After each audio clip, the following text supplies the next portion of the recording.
Het belangrijkste nieuws uit Curaçao in het Nederland. Extra Journaal, vers van de pers.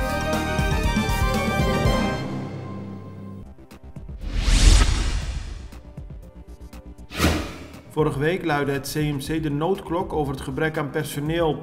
De Extra schrijft vandaag dat het een kwestie van dagen is voordat er daadwerkelijk nieuw medisch personeel naar het CMC komt. De overheid heeft aangekondigd 2 miljoen gulden over te maken.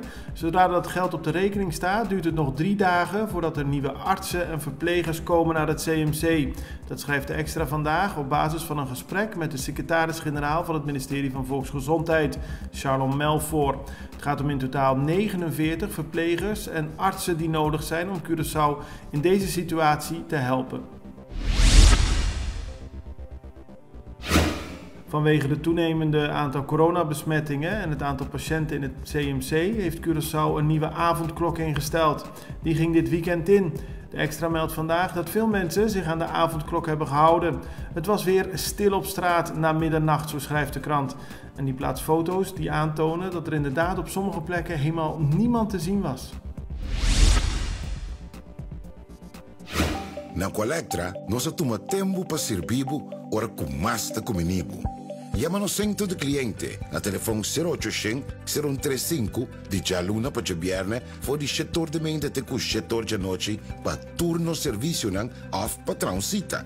Se você traz cita para sabra, também por hora. Por escolher para trabalhar, riba aqualectra.com e aproveitar a mesura, põe o documento na cerca para visita cerca nós vai mais fácil. Sim, Aqualectra su centro de cliente horta clapa servibo na e momento como ta kumini abo.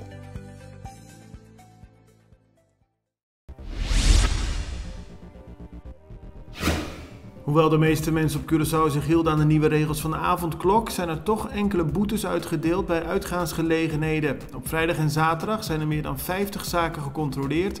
3 zaken kregen een procesverbaal omdat ze langer open waren dan ze mochten.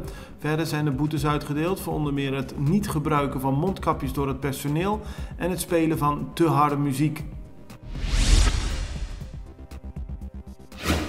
Op zaterdag en zondag bij elkaar waren er op Curaçao 125 nieuwe coronabesmettingen.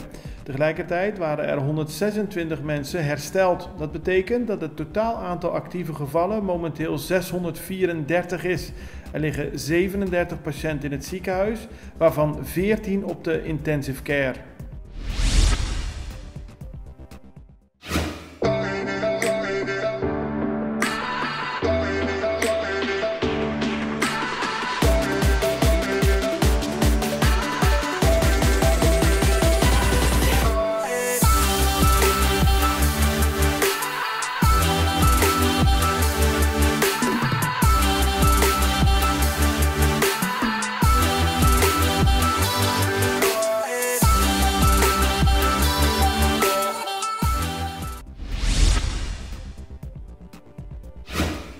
De organisatie Kasha, die eigenaren van appartements en kleine hotels op Curaçao vertegenwoordigt, laat weten dat juli tot nu toe een goede maand was, maar tegelijkertijd zijn veel leden van Kasha nog erg bezorgd over de situatie.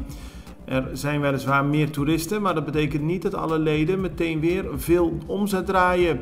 Tegelijkertijd laat Kasha weten dat ze teleurgesteld zijn in het late betalingsgedrag van de overheid voor wat betreft de nauwregeling. Ze hopen dat daar snel verandering in komt en ze hopen natuurlijk dat het toerisme blijft aantrekken op Curaçao. Onlangs werd bekend dat het contract van Paul Pennekoek als directeur van het Curaçaose toerismebureau niet wordt verlengd. De Extra meldt vandaag dat de mogelijke opvolger Mouriat de Bruin is.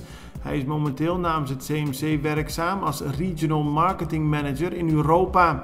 De Bruin staat goed bekend, aldus de Extra, en maakt grote kans dat hij daadwerkelijk de nieuwe directeur van het CTB wordt. Haiti werd zaterdagochtend getroffen door een zware aardbeving. De aardbeving had een kracht van 7,2 op de schaal van Richter. Er zijn al meer dan 1300 doden geteld en veel mensen zijn gewond geraakt. Ook zijn veel huizen ingestort.